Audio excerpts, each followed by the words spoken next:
എല്ലാ പ്രേക്ഷകർക്കും filmy things എന്ന യൂട്യൂബ് ചാനലിലേക്ക് സ്വാഗതം. ബോളിവുഡ് എന്നാൽ ബോക്സ് ഓഫീസാണ് എന്ന് പറയുന്നൊരു കാലമുണ്ടായിരുന്നു. എന്നാൽ ഇന്ന് അങ്ങനെയല്ല. കോവിഡ് മഹാമാരിക്ക് ശേഷം മറ്റ് ഇൻഡസ്ട്രികൾ തങ്ങളുടെ മേഖലയെ മുന്നോട്ട് കൊണ്ടുപോയപ്പോഴും ഹിന്ദിയിൽ അത് സാധിച്ചില്ല. ലാപത്ത ലേഡീസ്, ബുൽബുലയ്യ 3, സ്ത്രീ 2, 12th ഫെയിൽ എന്നീ ചിത്രങ്ങൾ മാത്രമാണ് വിജയം കണ്ടത്. ബാക്കി ഭൂരിഭാഗം സിനിമകളും പരാജയങ്ങളായിരുന്നു. അക്ഷയ് കുമാറാണ് ഇതിൽ മുൻപന്തിയിൽ.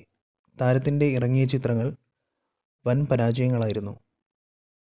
നിർമ്മാതാക്കൾക്ക് മുടക്കുമുതൽ പോലും കിട്ടാത്ത അവസ്ഥയുണ്ടായി. ഈ അവസരത്തിലാണ് അക്ഷയ് കുമാറും പ്രിയദർശനും ഒന്നിക്കുന്നു എന്ന വാർത്ത പുറത്തു വന്നത്. ഇപ്പോഴിതാ അതിന് ആരംഭമായിരിക്കുന്നു. ഭൂത് ബംഗ്ല എന്ന് പേരിട്ട ചിത്രം ഷൂട്ടിംഗ് ആരംഭിച്ചതായി അക്ഷയ് കുമാർ സോഷ്യൽ മീഡിയയിലൂടെ അറിയിച്ചു. 2026 ഏപ്രിൽ 2 ചിത്രം തിയേറ്ററുകളിൽ എത്തുന്നത്.